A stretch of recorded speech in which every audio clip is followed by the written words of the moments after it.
Welcome to my future trends video. Decided to make this video just to have some fun, but let's start for California. I think the Democrats will have a lot of power in this state in the future as well, and I see the state still trending slowly more to the left, but for now it's going to be in the Democratic column. Well, for Washington and Oregon, you could maybe make a case for one of them and being stagnant.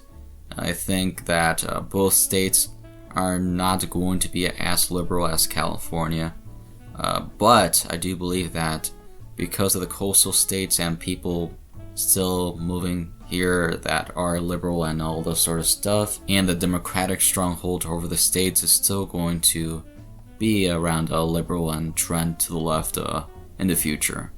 While for instead of going to Nevada, I'm going to go to Hawaii and Alaska. So I start with Hawaii. So Hawaii, I'm gonna have in the stagnant column for now. If you go back to like 2008, Obama was almost in the 50s and 42 in 2012. But then 2016, still 32, a big drop. Then in 2020 it dropped as well, which is a bit suspicious, seeing that the national environment was heavily Democrat in many states, and that's one of the things you could make a case for it, and I've seen people do this, that is going to vote more Republican, and I could see that happening. But because it's only one election, I'm still too close to call, in my opinion. I think, but if it's 2024 and it's something like Biden versus Trump, and Biden does okay, or it's a really close election, and you see once again Hawaii trend to the right by going from 2020 like 29% to like 22%, then I would say 100% would be trending to the right to some degree at least.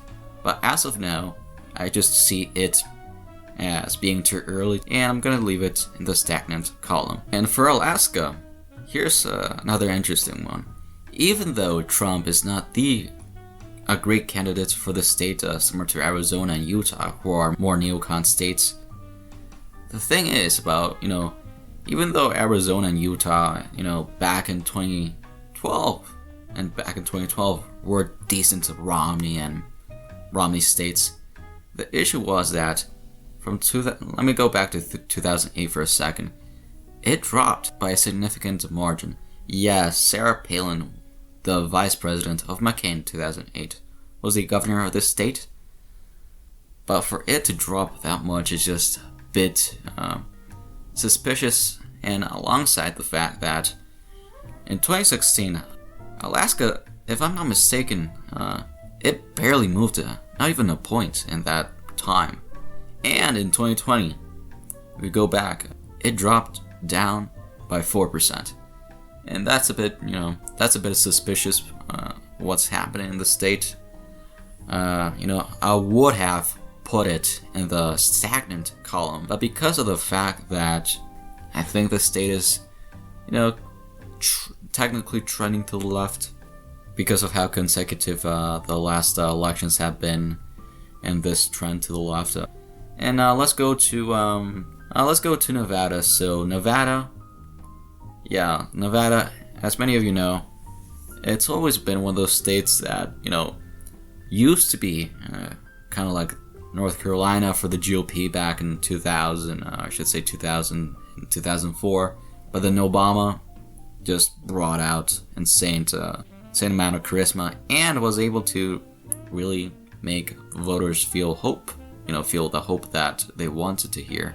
And since there's many factors in the state, in 2020 and 2016, 2.4, and with Biden and the national environment being quite liberal, it stayed as 2.4, but if I'm not mistaken, I think it was something like 0.00x amount to the right compared to 2016. That's a bit alarming. Combined by the fact that the DSA taking control of the state, Harry Reid, the Reid machine, not doing well, almost massacred, and the fact that the Democrats in this state are just not doing good, it's going to trend to the right by some margin.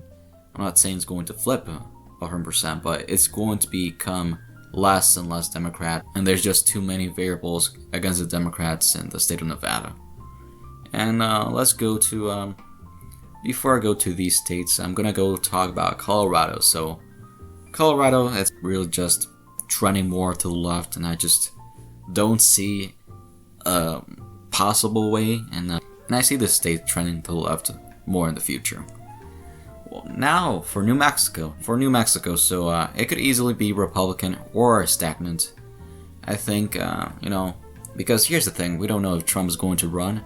I think if he runs, he would do better with Hispanics, but I think the GOP will go more for his same rhetoric and the same things that Trump says, but for now I'm gonna leave it as stagnant. So I'm gonna fill a lot of states right now, so for all these states I'm going to talk about in a quick second. For Arizona and Utah, the main ones I'm gonna talk about, Arizona was one of those states that flipped in 2020, as many of you know. But for someone that Trump is more of a populist, as many of you know, and Arizona, Utah are more establishment neocon states, and the fact that, even with all that, with the fact that Trump ran a horrible campaign, Biden only won it by 0.3%.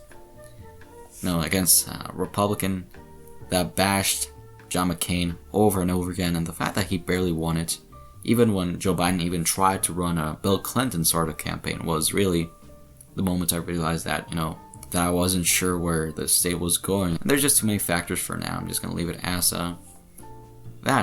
stagnant.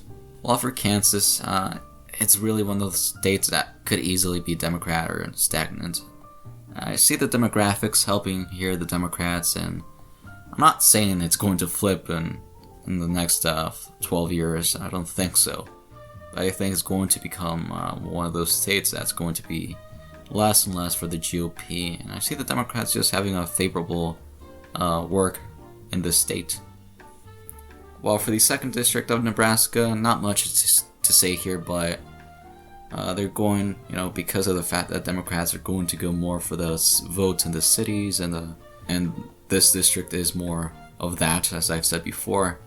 I just think it's going to perhaps trend more to the left. It could easily be stagnant. But, in the grand scheme of things, not thinking about the candidates, it's probably gonna stay in the Democratic column. While for Oklahoma, a really red state, it could easily move more to the left.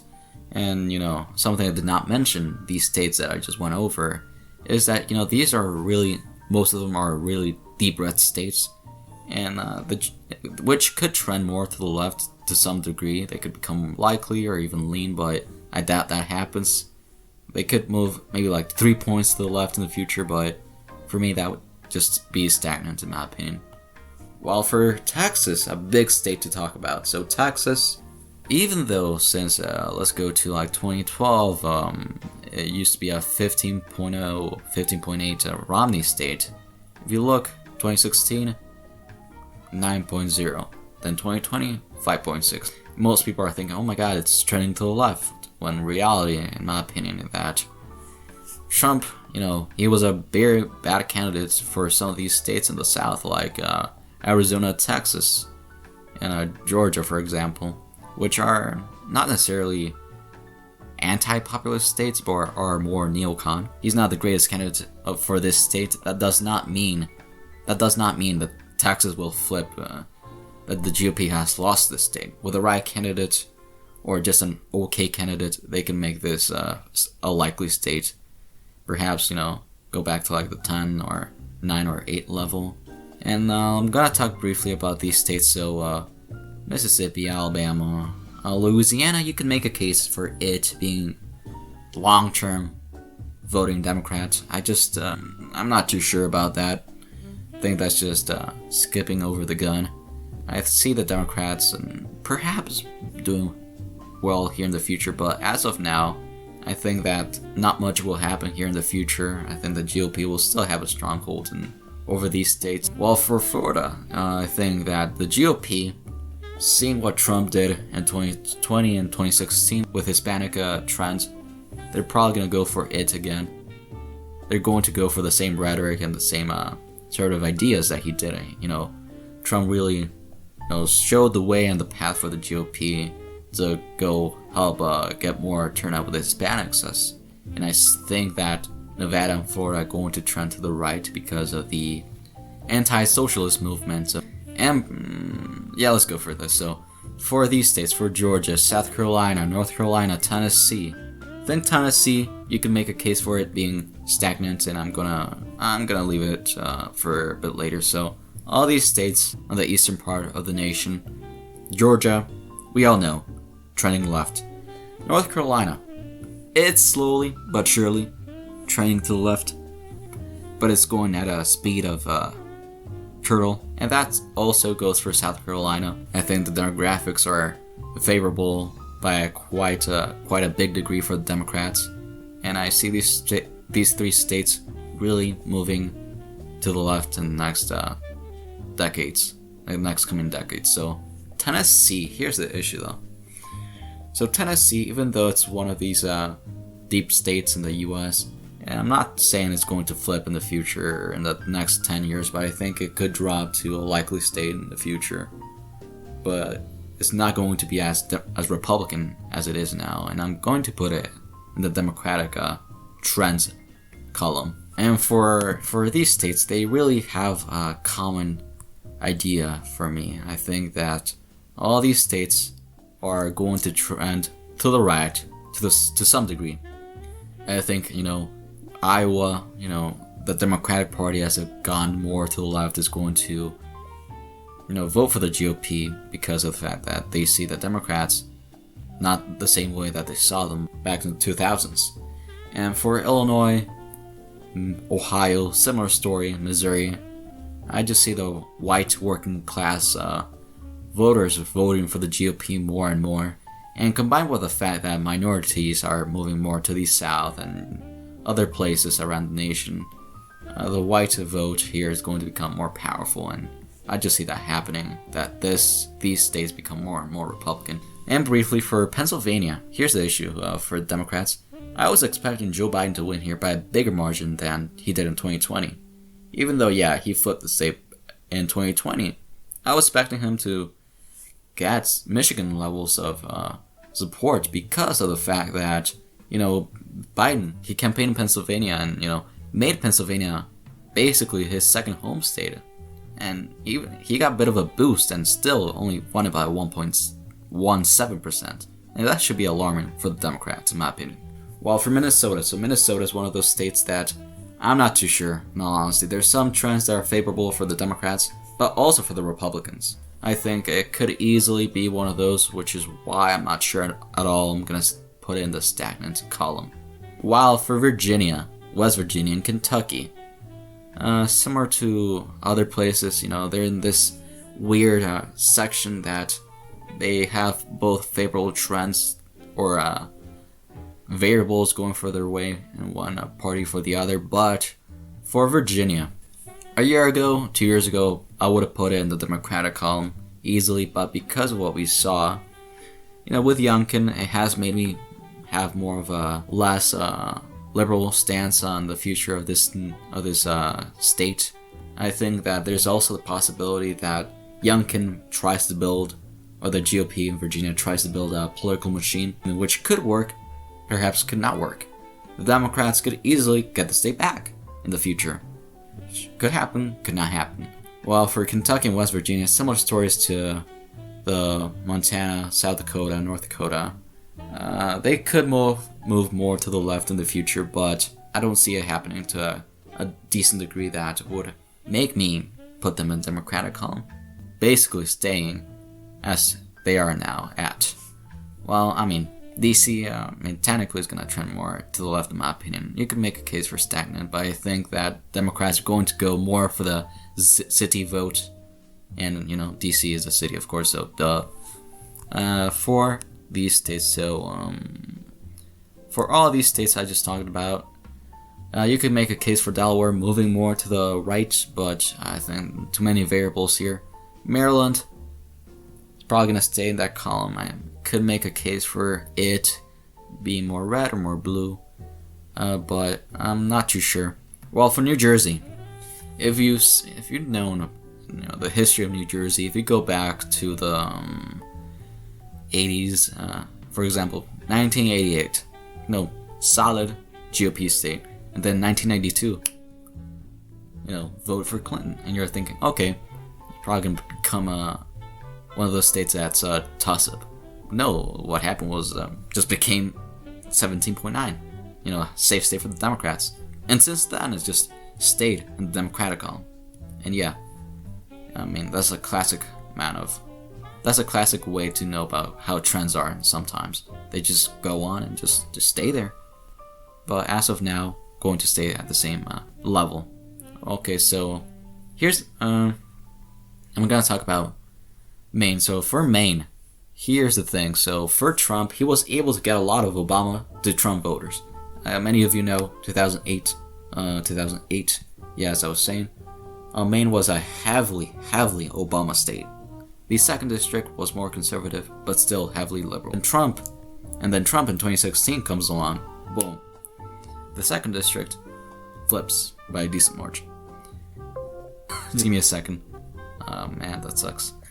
I'm gonna wrap this video in a second. So, I was saying, Maine, too many variables. Trump can make the state more to the right, but we don't know if Trump's going to run. And yeah, while for New York, so New York, it's going to slowly trend a bit to the right, in my opinion. I see it becoming one of those states that's anywhere from 18 to 20% for the Democrats. But I think that the GOP will have some gains in some certain areas, and Democrats will probably lose some support in the cities right here in New York City. But still, they're gonna have that extreme grip over the state for a long time. And even though it's not gonna be as powerful, in my opinion, it's still gonna be powerful. And for finally, oh god, my battery. For these states, so Massachusetts, Vermont, and New Hampshire, I see these states, the New England region, being heavily Democrat states for the long term. Maybe you can make a case for New Hampshire. I could see that happening. But I see Vermont, Massachusetts, trending, to some degree more to the left alongside New Hampshire. And yeah, that was my trend video. Decided to make this video just to have fun. Was tired of 2022 and 2024 videos. Thank you so much for watching. Please like, share, and subscribe. Stay tuned for the next video.